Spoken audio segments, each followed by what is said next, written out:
We would like to hope that the present series will advance two useful purposes. One is to contribute something to our historical and philosophical orientation in relation to ancient man, and the second, to unfold a more or less comprehensive method for approaching highly controversial issues. We know that the Atlantean hypothesis is held to be a simple, inevitable fact by some, who are unfortunately in a position where they cannot too strongly sustain their positions. It is also held to be a myth by others who have inadequate means of supporting their negative point of view. Thus, actually, we are in the presence of a mystery story, a story which must be examined in the weight of such evidence as is available, recognizing with Aristotle that rational evidence is acceptable in any learned group. In other words, the workings of the reasoning faculties can as truly and completely demonstrate a fact as so-called scientific method. Nearly all so-called scientific fact has either come from reasoning process or led to it. Therefore, the facts, apart from reason, lose most of their utility. But reason, if trained, may achieve facts not demonstrable on the level of academic observation or experimentation. Thus, we must try throughout this entire series to estimate our values, to gather such evidence as can be gathered, to interpret it with a largess of spirit which is consistent with good sense, thoughtfulness, and thoroughness. We are not seeking to attain an easy believing, but also we are not interested in denying merely because others have denied, or doubting because doubts are fashionable. What then is our basic problem? This problem deals with the existence of a comparatively important culture group at a time which we would generally regard as prehistoric. Perhaps better we should say that this group stands in the dim dawn light between prehistory and history. The moment we begin to consider this period, we learn several important negative facts. The first is that in spite of our achievements in many branches of learning, we have not been especially successful in pushing back the boundaries of history. We divide the world now into two distinct groups or periods, one historic and the other prehistorical. About prehistorical eras in general, we have a fair knowledge. We know something of the primitive man. We have the Piltdown skull, the Neanderthal jaw, and things of this kind, which tell us that at a remote period the primitive ancestors of humanity lived upon this earth, struggled against the natural hazards of their times, fought monstrous animals, and perished into limbo, leaving but primary and rudimentary artifacts or remnants of their survival. By geology, we come to some knowledge, and by the further aid of ethnology and anthropology, we have a picture of the remote world. We also have a fair picture of the modern world, from the rise of the civilizations of Egypt and those which flourished in the valley of the Euphrates down to the present time. It is this strange, shadowy interval between the prehistoric world and the historical world that we know that gives us the most baffling problem. We are unable to trace the emergence of civilized man as we know him. We are also confronted with a curious circumstance that historical research sustains, namely that for the most part, history is the continuing record of the collapse of systems, of cultures, the decay of peoples, the decline of nations, the disintegration of empires. History is almost an unbroken record of things dying, fading away, falling into neglect and oblivion.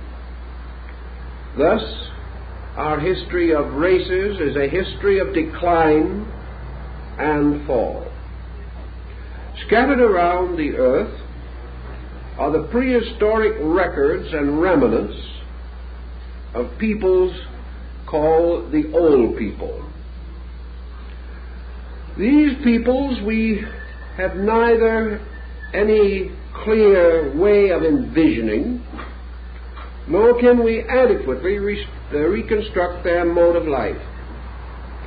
For the most part, the records and remains of these people are to be found in stone, carving, or monument. To such we must add the usual accumulation of the ancient rubbish pile, broken pots, ancient decorations, primitive implements, and equally primitive ornamentations. Yet as we look around through these early shadowy remnants of things, we see flashes of considerable cultural insight. We do not know where this insight came from, but we observe a strange conglomeration of things extremely primitive and flashes of high genius. The artists who ornamented the interior of the caves of Spain and France with their prehistoric drawings were not, strictly speaking, amateurs. Today, modern art is seeking to capture the vitality expressed in these ancient prehistoric paintings. The masters of old architecture who have left the ruins of temples, shrines, cities, and monumental statues and memorials in various parts of the world were not strictly savages. They possessed an unusual ingenuity. They also revealed considerable mathematical, astronomical, scientific skill. Who were they? Where did they come from, and where did they go?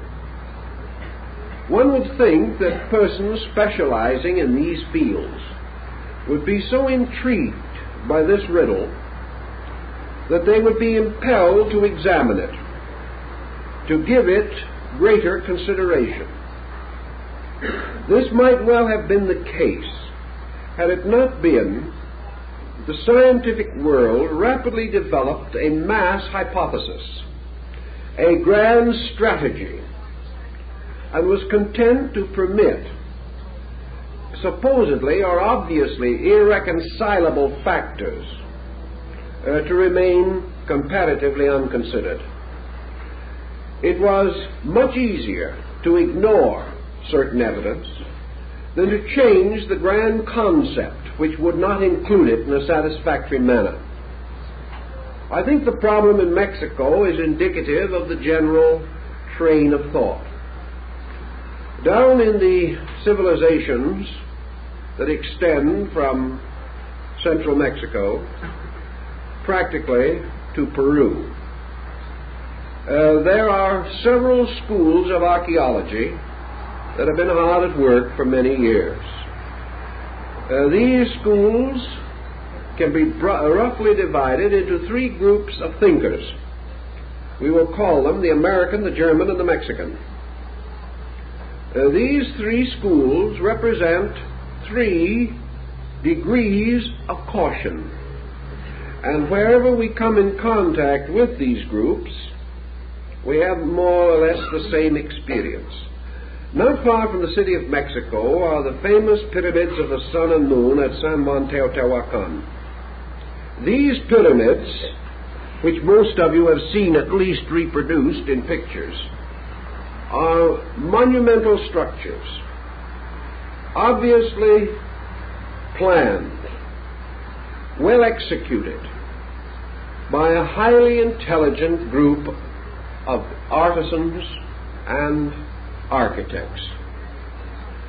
So we can assume that we meet 3 of these archaeologists standing at the foot of the Pyramid of the Sun. We turn to the American archaeologist and we say, when were these pyramids built? And if he is a forthright man, he will say, probably, we really do not know. But you must certainly have some opinion on the matter. Oh yes, we have that. Where facts are few, opinions are numerous. Well, when do you think they were built? Well, I would think, says the American archaeologist, that they were probably built about the 12th century A.D., perhaps the 10th. And if we want to get very, very optimistic and run into danger of strong criticism from headquarters, we can suspect perhaps as early as the 7th or 8th century.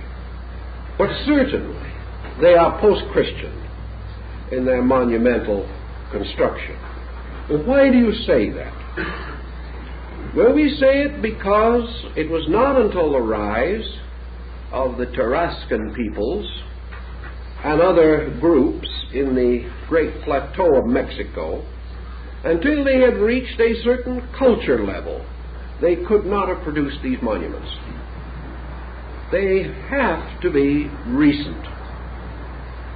So you then turn to the Mexican archaeologist and you say, what is your opinion? And he will say, well, we do not really know either. But from our researching and from our thought, we suspect that these monuments are older than the American school believes.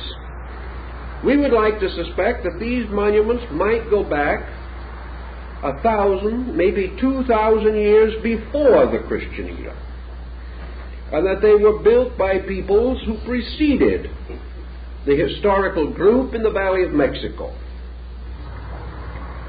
This assumes, of course, the existence of a pre-Aztec culture in this area. And according to the German viewpoint, the existence of such a culture is intimated in the remaining records of the Nahua peoples, for they distinctly seem to imply that these monuments were ancient at the time when they first reached the great plateau of Mexico. So the German scientist is inclined to be a little more generous. Then you turn to the Mexican scientist, who actually is in a strange way in the best condition and position to understand the achievements of his own people. He has had his ear to the ground for a long time, is well aware of the legendary and lore that are definitely parts of the descent of our records in this region. And with a typical Mexican shrug of the shoulders, he will say, "We do not know when they were built, Senor. It is our opinion that perhaps they were built 8,000 years ago, 10,000 years ago. But we are convinced that they are far more ancient than has been suspected. And that the only reason why the present fashion is to insist that they are recent is because our whole concept of culture is based upon the concept that man's more recent state indicates a superior attainment. Therefore, that the man of the dawn of time could not have produced such monuments. Our picture of him does not permit him to have such ingenuity and advancement. But remember that we have no picture of this man except the one we ourselves have invented, so that we are really locked by our own invention. We have come to a conclusion, and we are trying to make the facts fit into the conclusion. In other words, we are reasoning from a conclusion and not toward one. This is, generally speaking, the attitude in nearly all parts of the world relating to ancient monuments. The modern materialistic school insisting upon everything being recent. The more conservative Teutonic mind being a little slower to arrive at such an end or finding, and the native peoples, whether scholarly or unscholarly, uniting in the concept of an extraordinary antiquity to certain of their most famous monumental structures. We do, of course, in some cases, enjoy native records. Our present tendency, however, is to assume that most natives are liars from the beginning, that either they have no knowledge of their own antiquity or have gone off into romancing and into myth and folklore to the degree that their records are not reliable.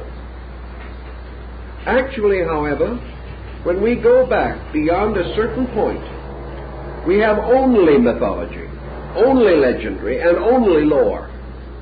If we eliminate these completely, we simply have no contact at all with man prior to the dynastic rise in Egypt. Thus we can say that some of these buildings may be recent, some of them may be ancient. Explorations on the site of the great pyramid of Kukulkan at Chichen Itza on the peninsula of Yucatan now indicates one building under another, and various estimates of from 9 to 15 structures inside of that one temple have already been advanced, indicating a sacred site rebuilt or overbuilt many times over a vast period of history. Thus, by degrees, the need for a concept of a culture, a comparatively advanced culture, appears over the horizon as we begin to seek reasonable or rational explanations for familiar things. So much for the physical level of our functioning. Now let us move to an entirely different theater of consideration, a different area requiring penetration. We are completely confused as to the origin of language. We have some rather skillful thoughts about it, but still we are unable to explain a number of important things. We accept much, question little, and hope for the best. On another level, equally important, we are without any adequate knowledge as to the origin of the sciences that we now consider basic. Who invented mathematics and when? This question would really probably prove disconcerting even to the best historian of mathematics. We simply do not know. Wherever we find the person or the condition which seems to suggest origination, we immediately strike a legend, or immediately strike a statement of that person that his knowledge was derived from some other source. We cannot pin down the original of these different forms of learning. This is especially true when we turn from history to Stonehenge, or to the great Druidic or pre-Druidic monuments in Brittany, in France. Here, immense mazes, tremendous architectural structures, covering huge areas, and arranged with considerable mathematical skill, must certainly precede the periods in which we believed mathematics to be available to man. We are therefore searching religiously, philosophically, scientifically, ethnologically, anthropologically, for the beginning of the human race. Not its physical beginning, merely as creature, but the beginning of its ascent from savagery or a primitive state to the levels or to the platforms which can come within investigation by available instruments. Where then can we turn? Probably the only way we can turn is that in which most have turned, who have sought to penetrate the almost intentional wall of oblivion that has been built up by opinion, attitude, and prejudice between us and the origin of our own culture. Men like Baron de Prorock, seeking vestiges of ancient foundations off the coast of Europe. Men like Leo Frobenius, seeking the solution of the mystery of Africa. These men instinctively associate their problem with a prehistorical empire, or a prehistorical diffusion of high culture, and have found it convenient to accept the general term Atlantean to suggest that culture in the light of the celebrated account left by Plato. So let us think for a moment about Plato's record, as we are to deal first, in our first evening, with the Greek-Egyptian foundation of the Atlantic fable. We have every reason to believe that the discussion of the Atlantic island contained in the writings of Plato arose from the maturity of his years and has been preserved for us in the collected works of one of the greatest minds and the most admired intellects that humanity has produced. It would be difficult indeed to assume that the author of the Statesman and the Republic, the man whose mind so accurately and astutely estimated nearly every social and human problem, could have merely been fictionalizing, or have been himself easily deceived by some legend or lore. The actual story of Atlantis, as recorded by Plato, came to him from one of his disciples, a young man descended from the old Athenian lawgiver Solon. Solon, who flourished about the 6th century BC, was one of the 7 wise men of Greece.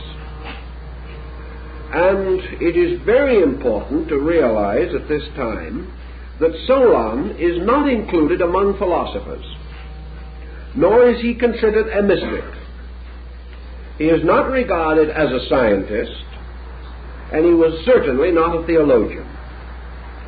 Solon was exactly what our modern semantic association with the word Solon would indicate. He was a statesman. As a statesman, he was bound to the political and physical problems of his country. His primary contribution to Athenian life was a solution to the problem of the mortgage stones, which were heaped up on the corners of land to indicate various easements and various financial liens upon the properties. As during the course of centuries these properties changed hands and were mortgaged and remortgaged, a situation of considerable complication arose. The heaps of mortgage stones became so large there was no land left to till. So Solon had to fight with the problem of the ancestral and historical indebtedness of the Greek peoples. He solved this rather neatly, and also is remembered as the man who liberated the Grecians from the unhappy and difficult law permitting imprisonment for debt. It was not until the Middle Ages in Europe that this law was revived, and we are happy to say that it is now gone. If it wasn't gone today, there'd be no one out of jail. Now, Solon visited Egypt because of the general respect of the Grecians for the political and diplomatic skill of the Egyptian rulers. Egypt was a theocracy, uniting in the person of the pharaoh both priest and king. Egypt was also deeply versed in ancient laws and had a very skillfully developed system of legislation and jurisprudence. Solon went there, not in order to discover lost continents, but to find out some way to remove the mortgage stones. It was during this trip that the priests of Sais communicated to him the legend of the lost Atlantis. Solon was profoundly affected by the story, which he undoubtedly received as an historical fact. He was shown a pillar of mysterious metal, which was said by these priests to have been erected prior to the destruction of Atlantis, and to have carved upon its face in hieroglyphics the story of the great catastrophe. Solon, hastening back to Greece, became involved in the proper administration of his statecraft problems. Being a man of advanced years, he tells us that he was unable to advance and philosophize the story of Atlantis. He therefore left it as he had received it, in record only, passing it on to his descendants. And one of these descendants finally brought it to the attention of Plato. The record has also some dating. Solon, as we say, flourished about 600 BC. And according to the ancient story, the Atlantic invasion of the Greek states occurred about 9,000 years before the birth of Solon. This would put it somewhat in the neighborhood of 11,500 years ago. This kind of dating brings us into an arena of timing in which modern man has almost no records. a period in which, however, it is inconceivable to him that a great culture could have flourished. Remember, this culture was important in the terms of the Greeks and Egyptians. Therefore, we have every reason to assume that whatever this Atlantean culture was, it was not like ours, but if it had a parallel, would have been more like that of those ancient nations of 4,000, 5,000, or 6,000 years ago, with which we have some historical acquaintance. According to the Egyptians, the Atlanteans attempted the conquest of Europe. And in the course of this conquest, they moved apparently without opposition until they reached the Greek area. And here they had their first serious adversary. During the wars and struggles which ensued, the Atlantic continent sank, leaving the armies that had reached Europe and undoubtedly had permeated a large part of the European area without a homeland, without any place to return. Also, undoubtedly, at that time, this disaster was far less significant than it would have been in terms of a modern military expedition. Even 4,000 years ago, and certainly 5 or 6, armies did not move as bodies of military people. They moved as migrations of total social groups. The army or the leader leading an expedition into a remote area carried with him all his worldly goods, his family, his livestock, everything necessary for his survival. It is quite likely that in many of those older campaigns, the original members of the expedition, even had they been spared or were they spared in war, would never return home. It would be their great-grandchildren who might return, if any, because there was almost no contact between these migrant armies and the land from which they originated. They might well settle in some new region and never go back, becoming the nucleus of a new culture group. So it is not so likely that the Atlantean armies were gravely perturbed by the destruction of their homeland. They may have already been away from it 100, 200 years, with little memory by descent of the original area, and that memory already highly dramatized and romanticized. Plato and the Egyptians both fail to tell us what happened to the migrant armies of the Atlantean expeditionary forces. Obviously, they could not go home. They seemed to disappear, and they disappeared at a time thousands of years before the Trojan War. Some have advanced the possibility that these Atlantean migrants finally come into historical memory as the Egyptian people, that perhaps the Egyptians were these Atlanteans, that they gradually took over this area, bringing with them the cultural background of previous achievement. This might explain why we have no clear evidence of the origin of arts or sciences in Egypt.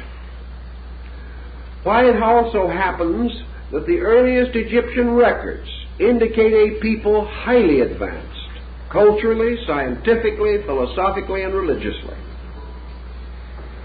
We do not know where these people came from, nor do we know where the Atlanteans went.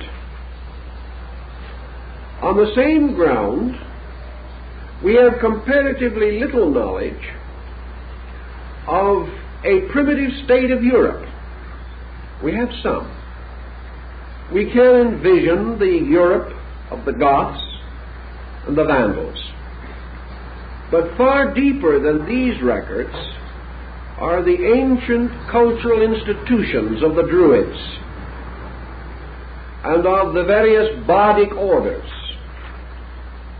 that were behind the common ways of things. The Druids were a very learned people, as Caesar testifies. Where did they derive their learning? It has been common to assume that they had some connection with Asia. How? Where? When? None of these questions are adequately answered.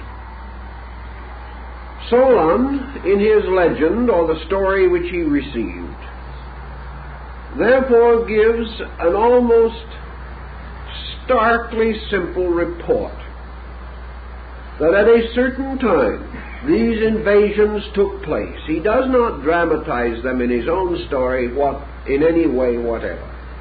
Nor does he imply that the Egyptians, a rather factual people, dramatized the story. They presented it to him as a simple historical account, but unfortunately did not give him the details which might have clarified the whole issue. Later, when the descendant of Solon provided the material for the famous dialogue, the Critias, of Plato, we find the master of philosophy moving in upon the fable.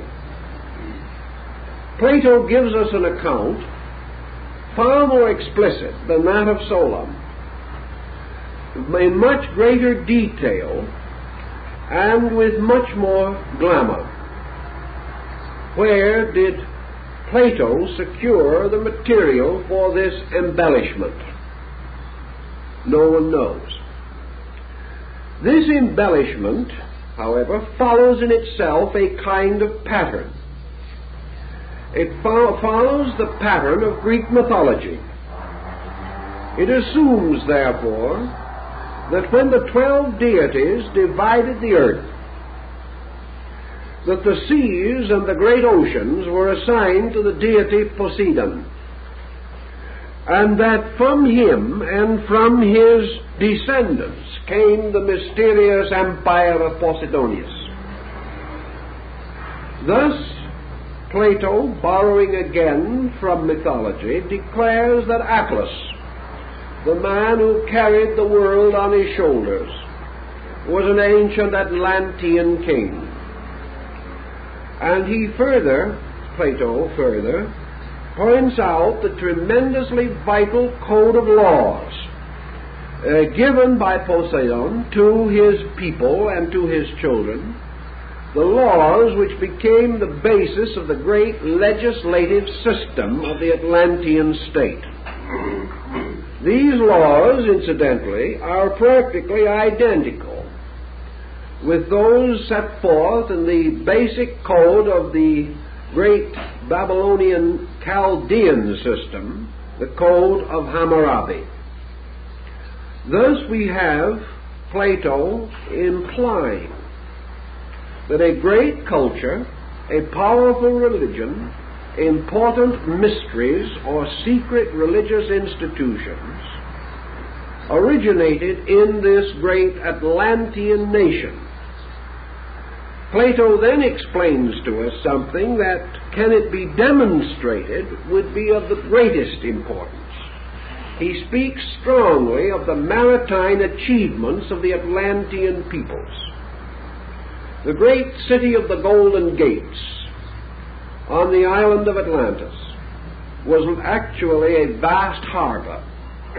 And into this harbor came the shipping of the Atlanteans, who were a great mercantile people. Their boats and galleys and crafts went throughout the world, merchandising, bartering, exchanging, trading. Plato does not specifically state colonizing, but let us move it there for a moment and consider what might be implied. a factual story gives us some help. We know that the Chaldeans, at a comparatively early period, sailed along the coasts of Western Europe, reaching as far as Britain and the Scandinavian countries to engage in the merchandising of tin.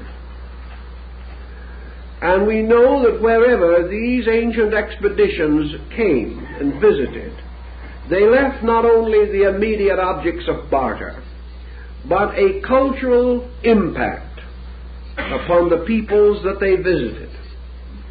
In other words, wherever the Chaldeans bartered, they left something of their philosophy and their culture, further testified to by the experiences of Caesar in interrogating the wise people of Gaul and Brittany.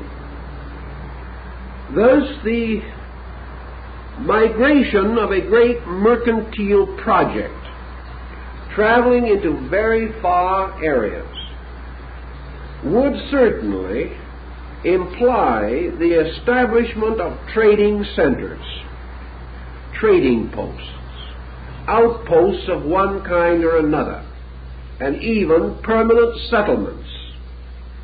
The trader is always the same, and along the routes of his journey he leaves indelible impressions of his vices, his virtues, and his achievements. This brings us to another important situation. Is Plato romancing? Was it possible for an Atlantean merchant fleet to travel any extraordinary distance? Two questions then present themselves.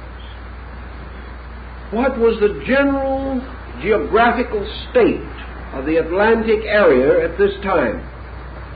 Assuming that the central mountains of the Atlantean continent island, which may have been nearly as large as Australia, perhaps this area was connected with islands or other smaller, unsubmerged, scattered fragments of land, so that contact between Europe and America by means of this continent and islands might not have been a great challenge to navigation. The Seminole Indians in Florida have record of a land bridge that once extended all the way from America to Europe. While we may want to think that the Seminoles are not the world's outstanding historians, and there is some ground for this opinion, on the other hand, the Seminoles, like most primitive people, have no reason to misrepresent. It is meaningless to them. There is nothing to be gained, no purpose whatever, because they are not solving any problem and they were in need of no hypothesis. They were only telling the story of their people.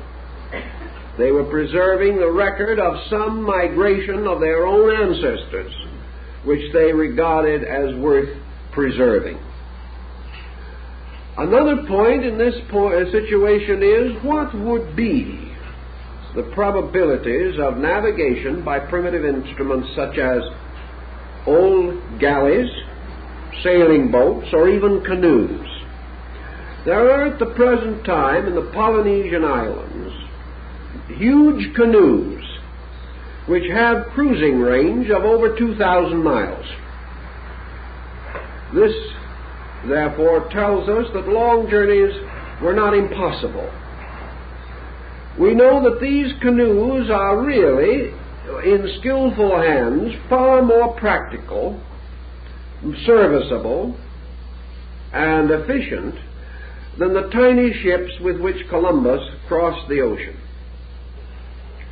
That the ancients had the possibility of ships equal to or better than those of Columbus, we have no reason to doubt.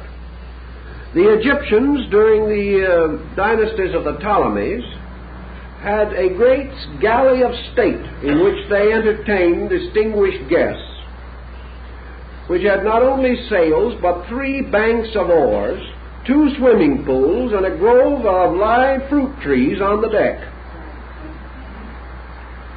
We are not informed as to just how seaworthy the ship was, but at the same time, the idea of large vessels certainly goes back much earlier than the rise of the Hamburg American line. Also, it was not important that such journeys be rapid or immediate, because these people were not leaving relatives at home that they wished to get back to by the holidays. When they left, they probably never expected to return, so they took their relatives with them. The Japanese are convinced that exploration from their shores, as early as the 12th century, reached by degrees as far south as Lima in Peru.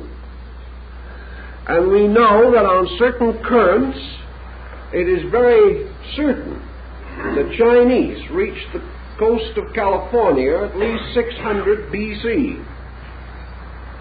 Therefore, empirically, we cannot say that a considerable mercantile could not have existed, especially if the distances to be traveled were greatly reduced by a large land area in the midst of what is now the ocean.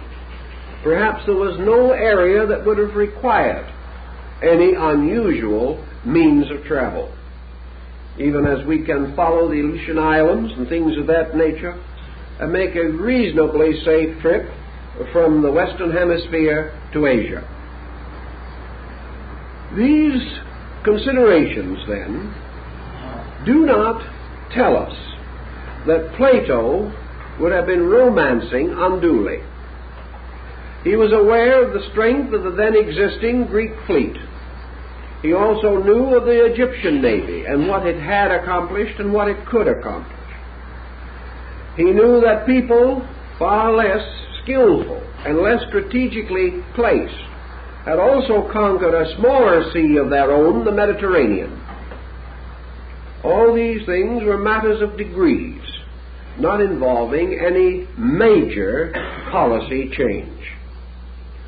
Let us assume then for a moment that in the course of their mercantile activity, trading and bartering for some reason, Plato does not tell us what they were seeking to merchandise. Perhaps like many powerful nations, they had built up a great level of luxury in their own culture, and that their people and their nation, which probably numbered some 60 million at its height, was a tremendous market for rare and remarkable goods from strange places. And even as the Assyrians are known to have brought foods, spices, and fine fabrics 7,000 and 8,000 miles for their luxury use, we do not know that it could not be that the Atlanteans wished to trade in these materials for their own enjoyment or for the raising of their own cultural level. But almost certainly, some kind of colonization had to accompany a large expanding program of mercantile. We have in the more recent times of our own world the same situation arising. The expanding power of the British Empire in the 17th and 18th centuries resulted in a vast colonization program. The establishment of such groups as the Virginia Company, the Hudson's Bay Company, the East India Company, and others, for the purpose of distributing these various wares which could be gathered from other countries. The gathering of the material in these other countries required central storage areas, such as the treaty ports that were set up along the coast of China in the closing years of the last century. Such programs must have carried with them cultural infusion. Every colonizing program in the last 1,000 years has spiritually, morally, intellectually, and culturally affected all peoples involved in this colonization. And in spite of the fact that only selfishness may have dominated the original program, these colonizing plans have always finally resulted in the raising of native levels and have opened the way for the future independence of these once colonized and dominated groups. We have no reason, therefore, to assume that Plato was mad or completely impractical if he tells us something which we have seen repeated 100 times since, and have seen repeated by peoples of a much more complicated nature, and with situations that might have suggested other means of handling, but we have still followed the old traditional ways.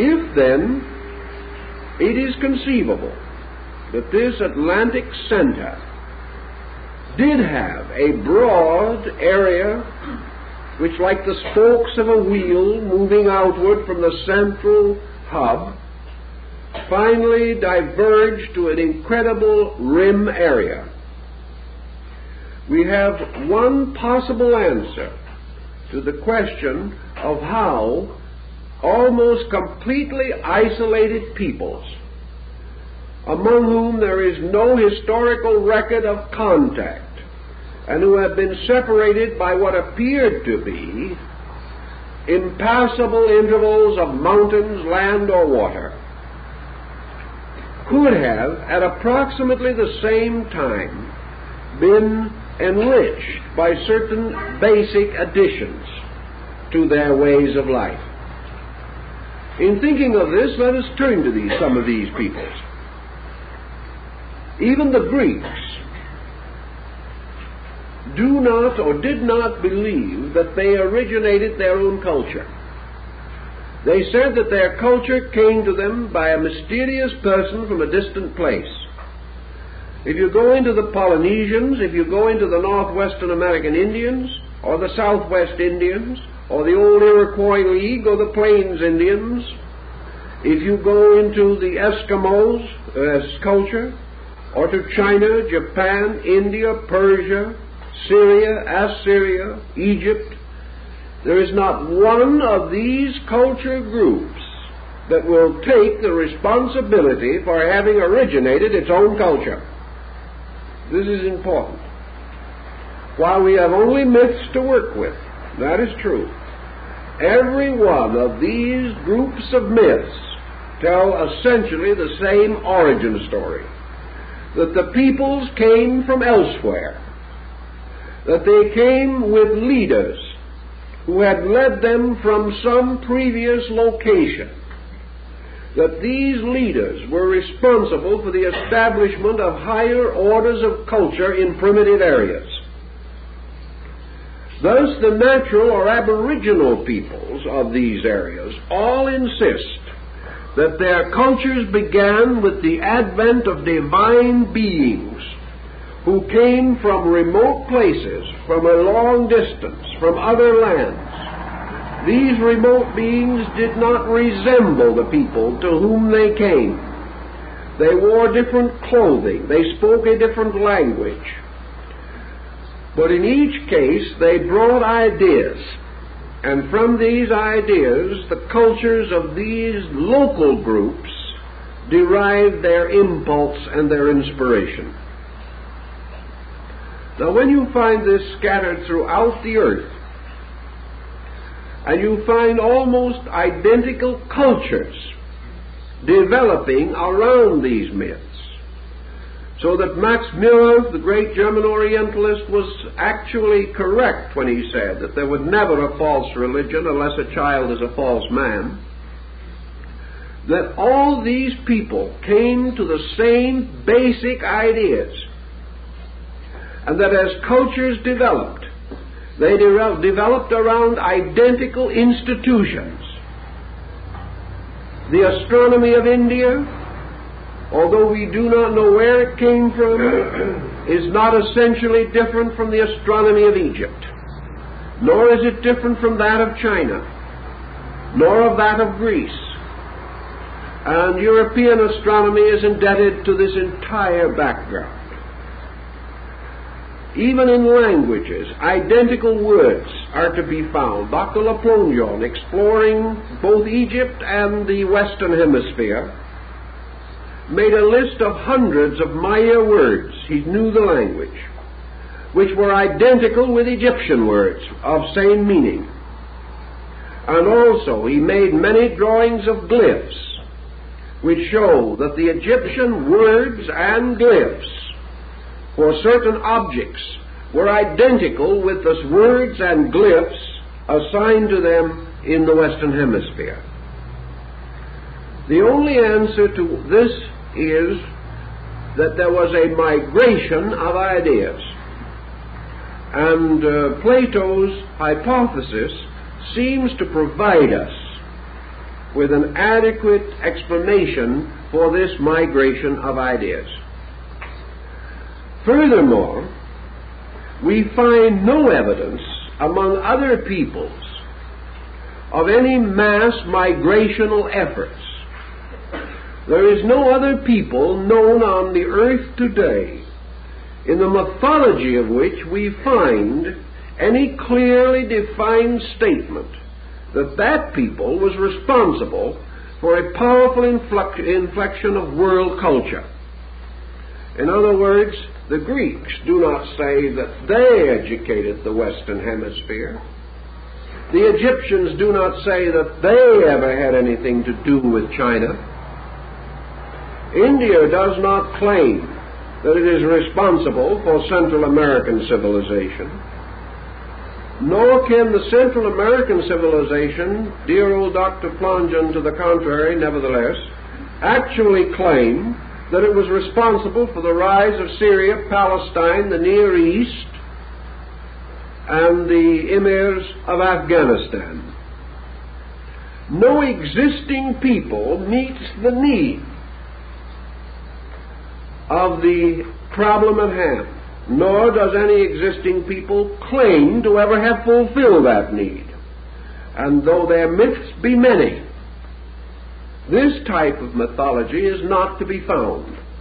But the mythology that someone else came to them is universally present. One of the difficulties, of course, that we confront in all of these situations is the comparatively recent rise of a trustworthy chronological system. We have a reasonable system in China by which we can push back dates 2,000 or 3,000 years before the Christian era, but after that we are dissipated in mythology again. We can integrate the concept of Egyptian dating perhaps 6,000 to 7,000 years. In India we are not quite so fortunate as far as chronological material is concerned. The Maya chronological system, which is perhaps one of the most perfect in the world, has only a comparatively recent history in the Western Hemisphere, and their own system of chronology implies definitely that it was set up elsewhere long before. But we do not have any trustworthy system of dating. We cannot raise the question, therefore, what were these people doing 10,000 years ago? We have no chronology to assist us to differentiate these periods. In fact, we could not spot them within several thousands of years. Thus we have only legendary. We have only the concept of the long, long ago. We are back to the most elusive of all dates, once upon a time, where every legend, fairy story, and fragment of folklore has its beginning. This once upon a time, however, has one interesting, demonstrable element. This once upon a time is related to area. and we are able to gather to some degree a picture of timing from location.